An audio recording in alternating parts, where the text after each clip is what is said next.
Welcome to Smart Women Talk. This is your host, Katana Abbott. I'm a midlife millionaire coach and a certified financial planner, and I search the world for smart women and a few good men, including best-selling authors and thought leaders who are on that leading edge. So join us for conversations on money, business, health, and inspiration so you can live with more purpose, passion, and prosperity. Hello and welcome to Smart Women Talk. This is your host, Katana Abbott, and I want to welcome you to our show. Today we are speaking with women's advocate, Hall of Fame journalist, business executive, and author, Anne Doyle, about standing up powerfully in the world. So we're going to talk about things like the impact of the U.S. women's soccer victory for equal pay and the fight for equality in all sports.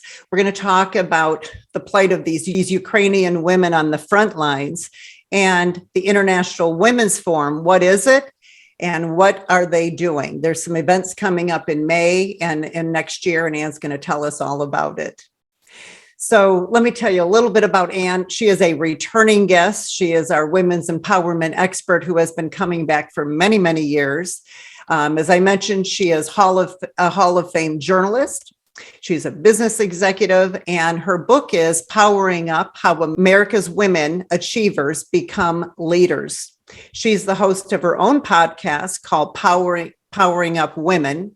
She is a global speaker and a member of the global board of International Women's Forum, and she has been on the front lines of progress for nearly 5 decades. She's a passionate supporter of the importance of helping women lift other women and girls. So we are sisters when it comes to that. Her mantra is every woman for herself is a losing strategy.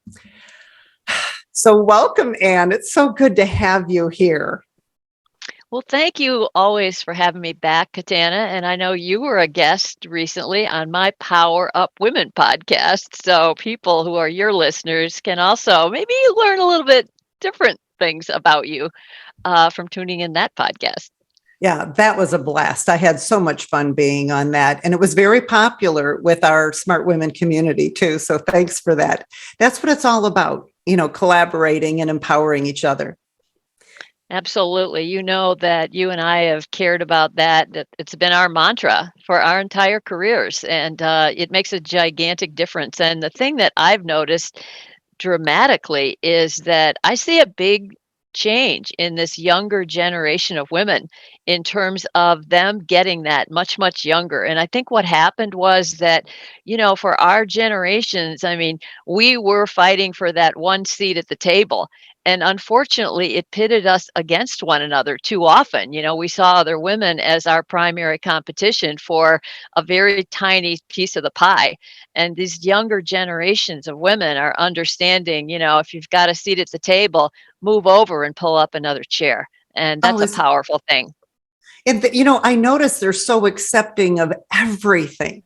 They're accepting of gender and race and they are supporting each other and empowering each other in so many ways.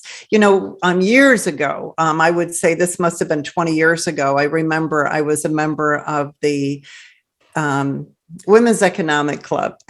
Oh, right. Which is now called the Women's Economic Club. And I was also with NABO, National Association of Women Business Owners. And it was so funny because I did bring in a $10,000 grant from American Express Financial Advisors. And so, for a while there, when I did that, they had me up on the dais, they had me in special seating and special events and all that. And I noticed, though, that there was a completely different energy between the self-employed women and the corporate women. And it's exactly what you're talking about. There was a much more sense of sisterhood with the women business owners because they knew they needed each other.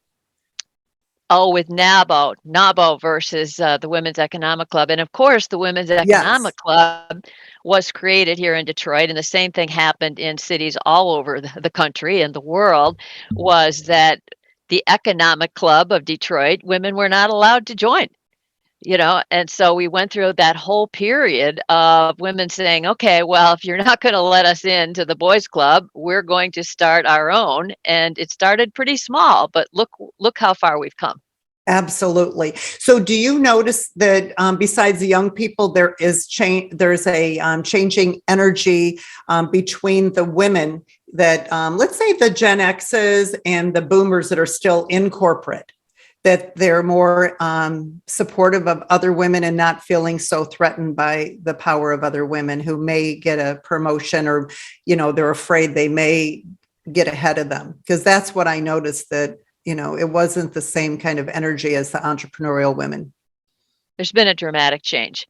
And not only have I noticed it, I talk with a lot of other women, as you do, who are doing this kind of work all over the United States and in different parts of the world. And they all have noticed this dramatic difference. These younger generation of women assume that they should have a seat, multiple seats at the table, not just one seat, but they're looking for equity and balance and gender balance and diverse balance. And it's not just the young women, it's the young men too. So they're teaching us. That's my point. They are modeling for us. Absolutely. And I have a 30-year-old son who I just love his attitude. He's horrified when he sees some of the gender bias and the racial bias and the attitudes about sexuality that we're struggling with right now in our culture. Absolutely horrified at it. And that makes me happy. Oh, that's wonderful. So I know we have some very specific things we want to cover. I do want to ask you something. This was a book, I think, some research where you were starting to do, and it was about educating men because they, to support women, because a lot of them had daughters. And so there must be more support out there in corporate as well because of that kind of influence. These men wanting their daughters to be able to move up and to excel in their careers? Well, we've seen this dramatic difference with the men as well, because the men that were in positions of power when you and I were entering the workforce, most of them had wives at home and a very, very traditional models, and we were just like shocking to them. They didn't even know how to interact with us. And yet now the men who are in positions of leadership now in the corporate world were raised by those women. And so you have a whole different attitude, not only among the women, but among the men in leadership. Their wives are in positions of leadership, not just their daughters. We're talking about their wives and we're talking about their mothers. So it's a whole new ball game out there. And it's really exciting. It's really exciting to be part of this. So, and I know you're super involved in this. Well, let's make sure that we talk about what's going on in Russia. When I did a short show a couple of weeks ago at the beginning of the month. And at that point, in a couple of days, we went from tens of thousands of refugees to hundreds of thousands. And now we're at millions of refugees that are having to leave Ukraine because of Russia's, Putin's horrible war of choice. So I was just blown away to see not only were the men told that they really had to stay and fight alongside the military, but so many women, and I saw beauty queens and, athletes and, famous ballerina all staying and arming themselves to fight. Can you talk about this a little bit? And because as a journalist, you must have just so much respect too for not only the people, the women there, but all those journalists that are there getting those stories. It's incredible, really, what's going on. And of course, I have been just glued to CNN and the New York Times and the major news outlets that have journalists in very, very dangerous situations doing courageous work. They are part of the war as well in terms of making sure that the world knows what's going on right there from the front lines. So you have so many different examples of courage. And of course, most of the soldiers are men, but here I want to talk about the women because sometimes it's not acknowledged in terms of the impact. And many times wars, the greatest impact on wars is often the women and the children. And the refugees, the people who were leaving, of course, were women with children. And that's very much a part of the war for survival too. And so they were not they were saving this next generation of Ukrainians, and they were saving old people. And you probably saw the way they have been saving special needs people, special needs children and adults, loading them onto stretchers and wheelchairs and to get them out. And the soldiers and the leaders have also said, we want you to get out because we can't take care of you. We want you to go, get out of there. And the other incredible thing that we are seeing is now there are women who are going back into Ukraine, many of whom were working outside of the country and who have skills such as healthcare workers and different kinds of skills that they're able to bring. They need people in the hospitals and caring for people as this siege is going to only get worse. And also the courage, also warriors, the people who are helping to care for these millions of refugees. And this is only going to get worse. This is unprecedented. We've seen nothing like this since World War II. Right. And can you imagine, we're across the ocean. Can you imagine how all those former Soviet bloc countries feel that are right there? Very, very, very worried. Yeah. And what a nightmare. So, I just don't know what to think, what a solution could be, because every time you see some of these cities and their bombs have gone off everywhere, Anne, and there are these huge, big holes into the ground that might be 20 feet deep. How do you ever rebuild from something like that? And not just the buildings, but, emotionally, how do these people rebuild their lives? And if they can save their country? And I pray that there is a miracle. Well, we are on the verge of World War III. There's no question about that. And there's a special emergency meeting of NATO coming up that we have never seen since World War II in terms of, well, there wasn't a NATO then. NATO exists because of World War II. But a very special emergency meeting has been called because there's a clear understanding that this could easily go beyond Ukraine. And the people of Ukraine, they said, we are the front lines of democracy and of freedom.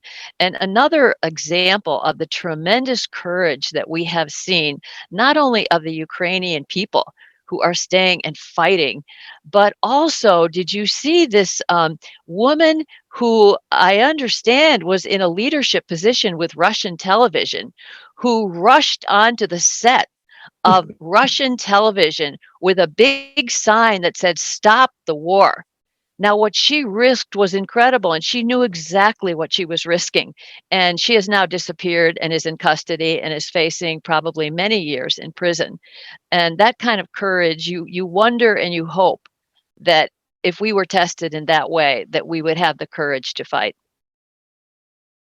When it gets to that point, though, I think everyone listening could be surprised what they would do, what they would be willing to do. Right.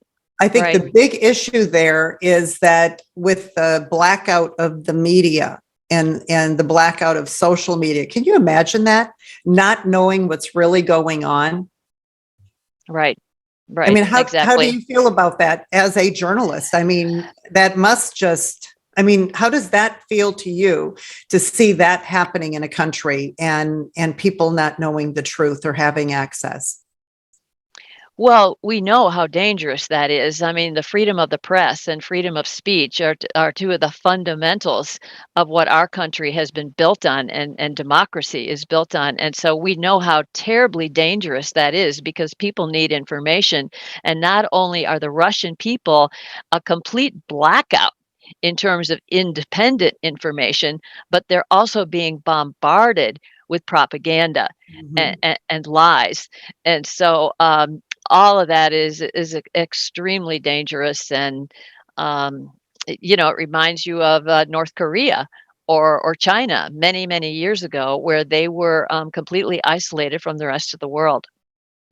Yeah, and there's other things that are going to happen too, because Ukraine is a major producer of wheat in the region. Mm, mm. And this could cause, because they're going to have a very hard time getting out and farming, getting that farm equipment out there. They may not even be able to get their products, so they can actually, their fertilizers and their seeds and that. And so that could cause major famine in areas that are already having issues with climate control. So this is much bigger than any of us ever imagined when this whole thing started. So I keep saying, individually, all we can do is keep letting Congress know we support them. And every morning when I'm going to recommend everybody go to Tony Robbins' priming video on YouTube. Tony Robbins priming, because he does this whole 15-minute exercise of having you raise your vibration and bring energy into yourself, and then send that energy out. To do that and just keep creating the intention that we're going to get a miracle. Something amazing is going to happen, and this thing will get over, and then to send peace and love and gratitude to all these people that are having to leave their country and those that are staying in the country and fighting. Because if we get enough, Marianne Williamson has talked about this, when enough people raise their vibration and send it, into the universe, we don't know what could happen. We could create a miracle rather than stay in a low vibration of despair. Well, I hope that's true, Katana. I mean, I really hope that's true. That's what I wish for, but I'm very fearful that that's not what we're facing right now. That it's going to get much worse, and we are going to see people starving. People are hiding right now, in Kyiv, with no food, no water. We're going to start to see people dying of dehydration and starvation, because that's what we're looking at right now, and possibly getting much worse. So And Anne, it's happened before. it's happened This is before. a repeat for those people, for their grandparents. It's happened before, and we've seen Russia do this in other parts of the world. But the powerful thing about this is that we have not seen a situation like this. There have been other situations like this, but it has not had the level of global coverage and global cooperation uh, that this has prompted, because there is an understanding that this could trigger a third world war. Absolutely. Wow. Okay, so I'm saying Ooh, raise your vibration, but we have to, stay positive, yeah. because we cannot go into despair. I mean, Winston Churchill, we have to be, we have to have that kind of faith that this is going to all turn out, and just pray for those people and pray for a miracle. Because as an individual myself, I can't do anything. Thank God I have an opportunity to talk to you and to share this message with the other women who are listening. So let's talk about them. Pardon? And be thinking about them and donate money. I mean, I sent money to save the children. Yes, and the Red Cross, the good work that they do. So let's talk about another exciting topic for women's empowerment, because all month we've been studying, celebrating International Women's Day and Women's History Month, because it's March 2022. Right, right. So, but we're celebrating this, and we've had some really great milestones in the area of women's sports. Let's talk about that, especially this equal pay for women in women's soccer. You know, these ladies have been doing so great all these years, and they finally used that success, and they had a milestone. Can you talk about it a little bit? Because we need some good news, and this was incredibly good news, and another example of women standing up and fighting for what is right. And we're talking, of course, about Megan Rapinoe and Alex Morgan and all those incredible women of U.S. women's soccer, who not only are champions in the world of some of the best teams in the world in women's soccer, but have shown the world, used their situation of the discriminatory pay and the discriminatory facilities and lack of marketing support. I mean, all of the things that U.S. soccer was doing wrong in terms of how they were treating men who haven't won at all, who are very, very weak on the national scene, versus how they're treating women who are really leading the way in terms of the possibilities for women's soccer. So we've seen it, we know it, and it's been going on. And they stuck together as a team. They filed a lawsuit against their own organization, which is tough to do, while they still continue to play as champions and win. And they just won a gigantic settlement of $25 million lawsuit, which, is the New York Times put it when covering it, that was tacit admission, even though U.S. Soccer won't admit it, tacit admission that they've been discriminating for years and years and years. And so there's going to be some big changes in terms of not only the compensation for these athletes, but for the marketing support, that goes into building women's soccer. Because, the men's teams didn't start out as these gigantic money-making machines. They started out very, very small and were built over decades and decades and decades. And you have to invest in that way. But the other important thing about this, Katana, is the role modeling, because it was a tremendous victory. But the way that team led and brought attention to the issues of unequal compensation has also inspired other teams, the WNBA, those athletes, U.S. women's hockey, Olympic hockey, those teams, all of them are following that model. And so there's a legacy there, that this victory isn't just for the women on that team. It's a victory for women. And, today you and I are recording this on Equal Pay Day in the United States. And of course, we have to say that this means Equal Pay Day for white women. In other words, what that is the middle of March is how long white women have to work in order to earn the same as white men in comparable positions earned by the end of last year. So almost 3 additional months, because the average compensation for white women compared to white men for comparable work is 83 cents to the dollar. And the other important thing about that is that just white women, and there's a whole ladder of the inequity related to gender pay and racial inequity that plays into this too. And at the very, very, very bottom of that ladder are Latino women. So why is that? How did that even happen? Is it because a lot of the Latino women, because the kind of work that they ended up doing, is that happening in every walk of life? Well, there's several pieces to this. One of the pieces is not only the pay, but it's also opportunity. And so there's opportunity gaps as well. And so, if women don't have the opportunity to know about promotions or to know about different ways to work, that's another gap that has to be addressed. And but remember that you're measuring comparable work.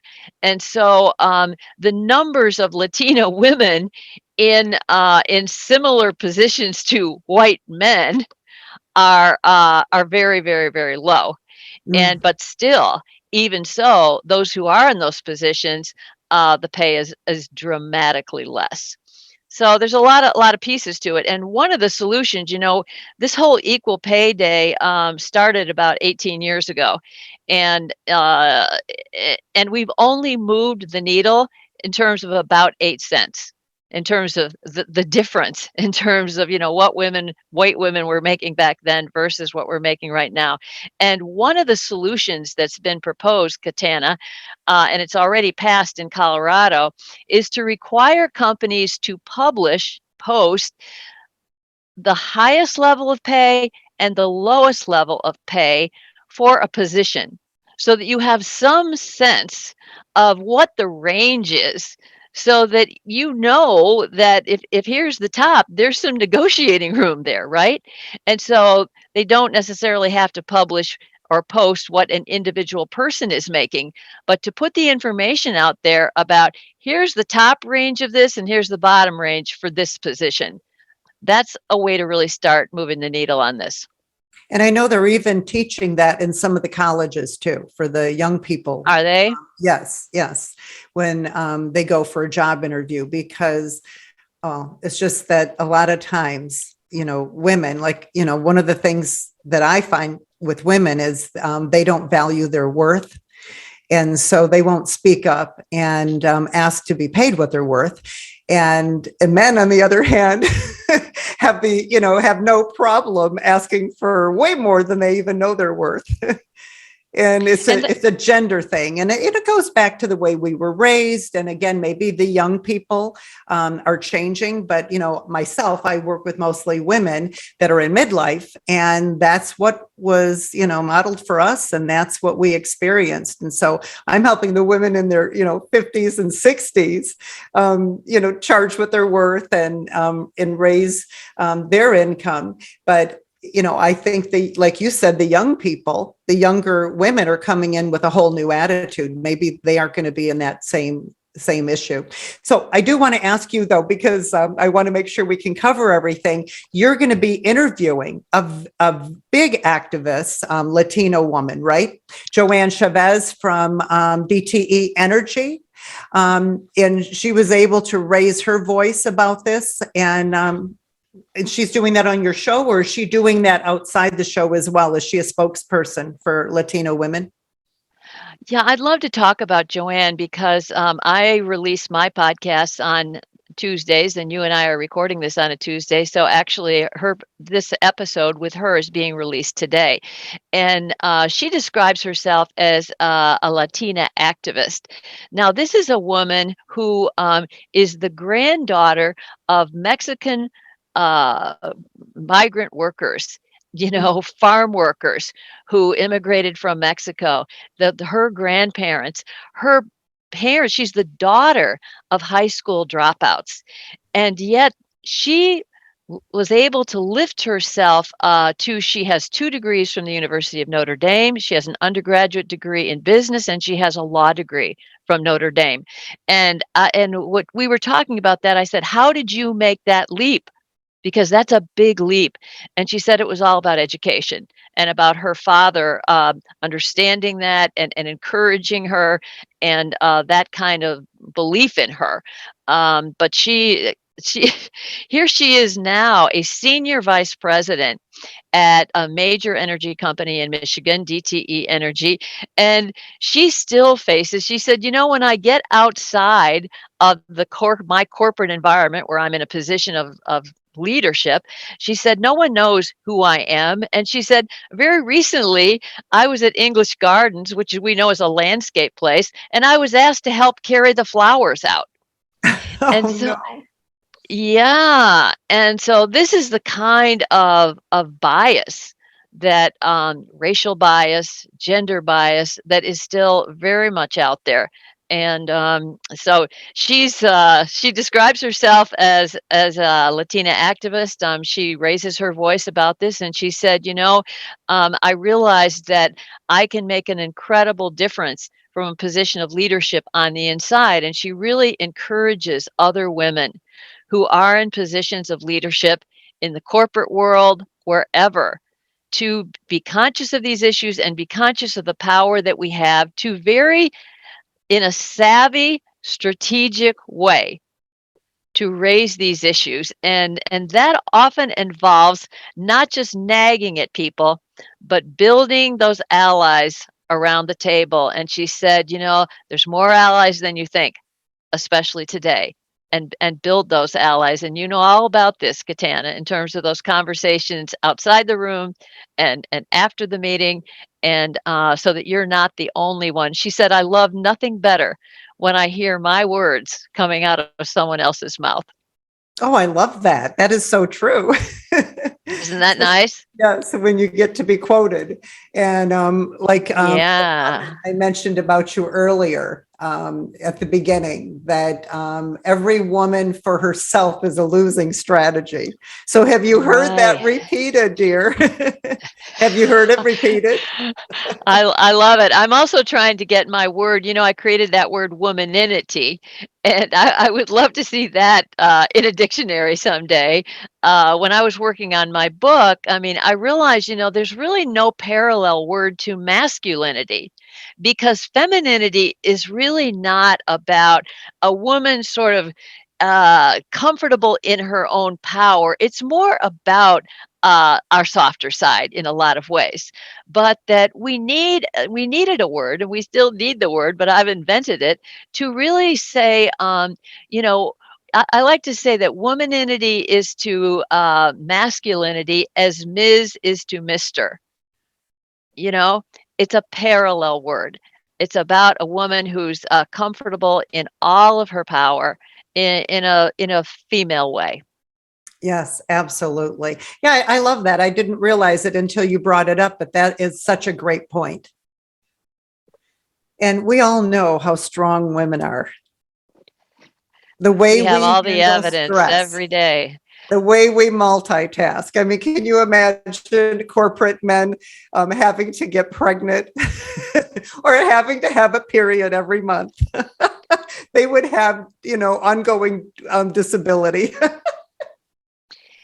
And even back to Ukraine, we are witnessing about, the maternity hospitals being bombed, and these women who are, 8.5 months pregnant, and now trying to save these brand new babies. Right. And to transport those babies from the the intensive care ward. Well, going back to Russia, we did not mention what happened to the WNBA star who was arrested. And now, and that was for, I guess, some, she had marijuana or something, some kind of drug, but which is legal here. Marijuana, yeah. But then on top of it, and I always knew they had anti-gay rules there, but she may have charges because of that, even though she's an American citizen. Yeah, her name is Brittany Griner. She is a major star in the WNBA, and she is an openly gay woman. She's married. And when she was arrested for having some marijuana in her luggage when she was leaving the country, since then, her wife has spoken out on social media, which unfortunately actually made things worse in some ways, because Russia has very, very severe laws and attitudes against homosexuality. So she's in very, very serious trouble. And there's a number of Americans in Russia right now that their families are deeply, deeply concerned about. So that's another story we're watching alongside this. Yeah, right. Right. So let's again, we have to keep raising the vibration.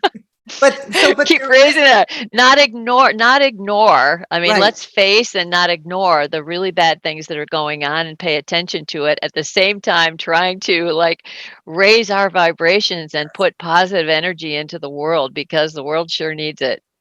So one organization that is doing just that, and I'm so thrilled that you're able to come back and share what's going on with it, is International Women's Forum. And I understand you are leaving to go down to Chile. Chile.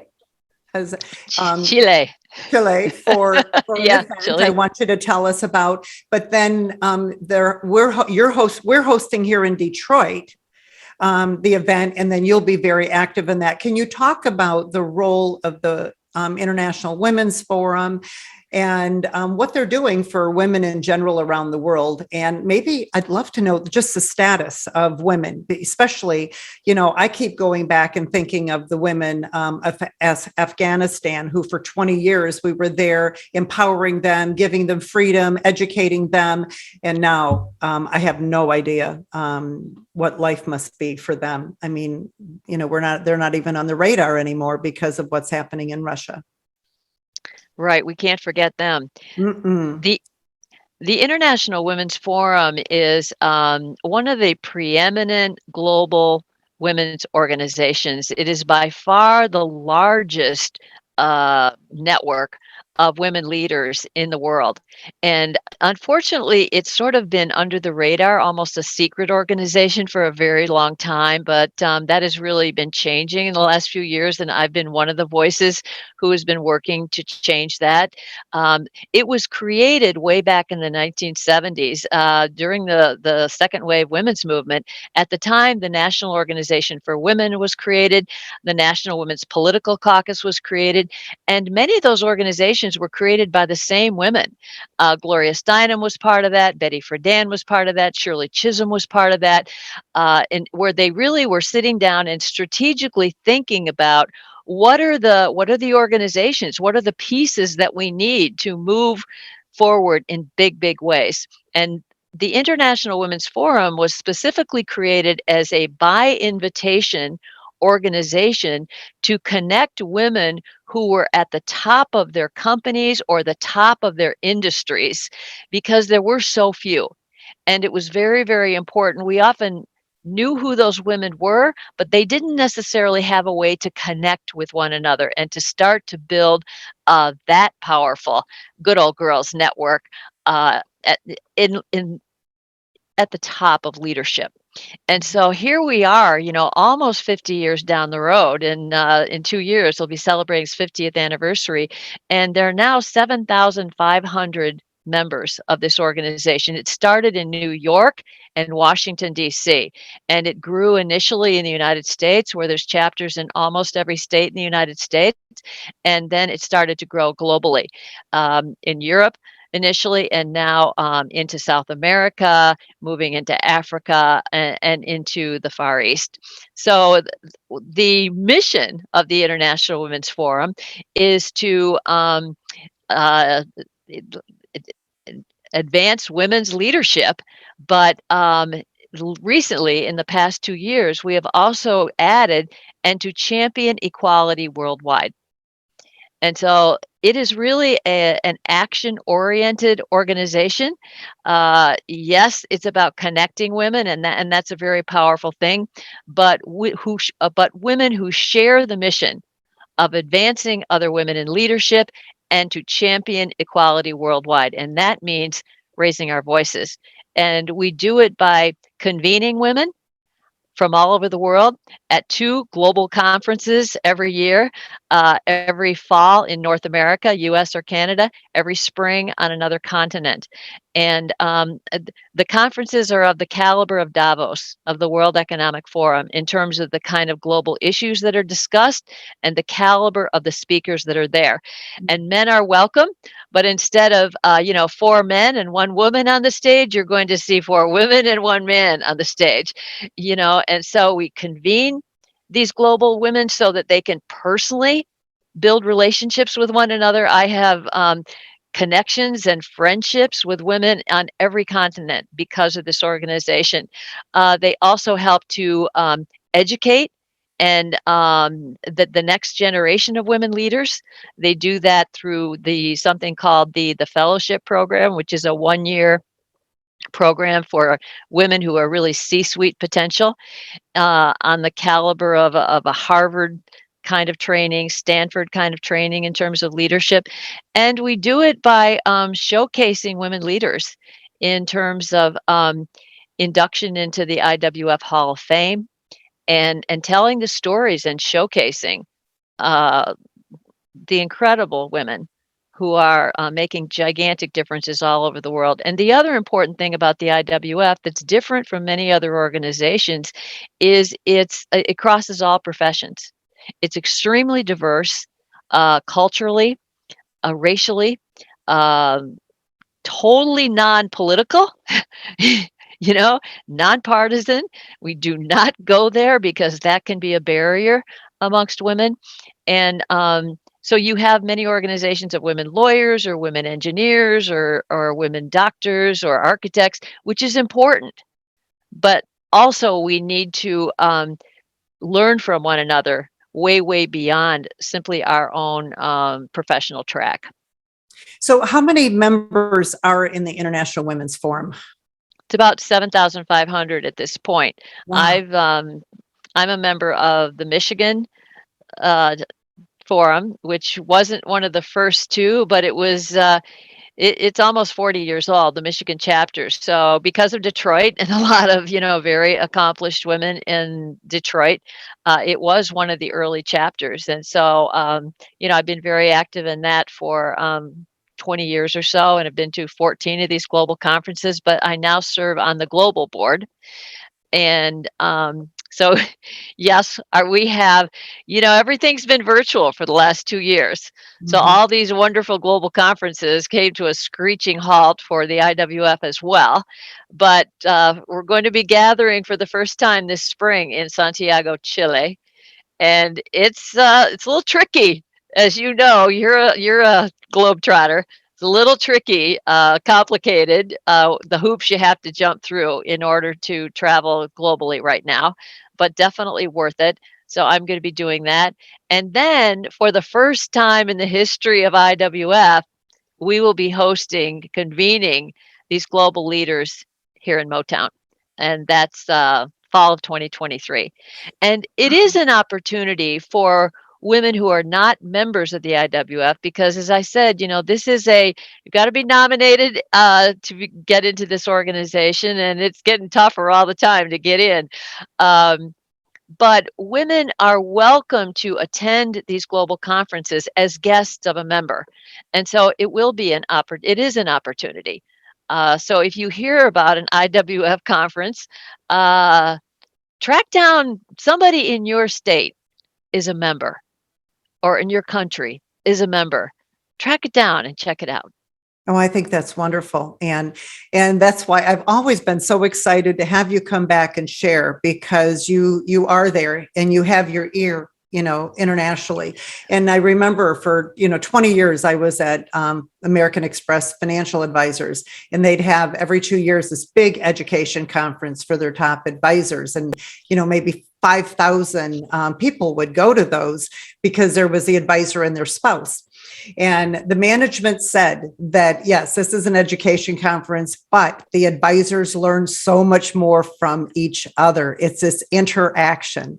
And so I'm getting goosebumps thinking about all you powerful women getting together and sharing, sitting next to each other and just sharing so much information, because there's so much you can get from the stage, yes. But I think that real interaction is going to come from the women sharing ideas together and collaborating and creating, partnerships globally. And I always tell people, mine the gold. I tell our members, mine the gold, because once you're a member, that gives you a key to the door, and then you open the door and walk in and start reaching out and building those relationships. They don't just happen. You have to make the effort to build those relationships and mine the gold. That's true for all of us. So on that note, I'd like to wrap up. This has been such a rich and just inspiring show. And I'm so thrilled that you've come here to share your wisdom with us once again. My pleasure. Thank you. And thank you for all you do, Katana. You're making a big difference. Thank you so much. And I know people are going to want to know, how do they reach you? Why don't you tell us your website, and then how do they get on your podcast? Because yours is a podcast they definitely want to subscribe to. Sure. My podcast is called Power Up Women.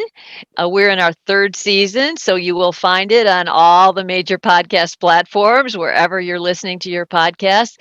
My website is annedoyleleadership.com. And I'd love to hear from you. And I'm always looking for fantastic ideas for guests. Fantastic. Okay. Thank you so much. Thank you again for being here. We have our Smart Women Empowerment Community. I want to make sure that you know how to connect with us. Go to joinsmartwomen.com. And when you do, you'll become part of our free community. You'll get our monthly easing, and you will also know who our guests are and be invited to our Smart Women Academy, which is our online school. So it's go to joinsmartwomen.com is how you connect with us and become a member, and it's free. So until next week, go out and live with more purpose, passion, and prosperity. Smart Women Talk is brought to you by Smart Women's Empowerment, a 501c3 nonprofit project of United Charitable. Music by Bill Lucas from his album When It Rains. Available on Apple Music and Spotify. Catch us wherever you listen to your favorite podcast, and be sure to join our free community at joinsmartwomen.com to access all our free Smart Women resources.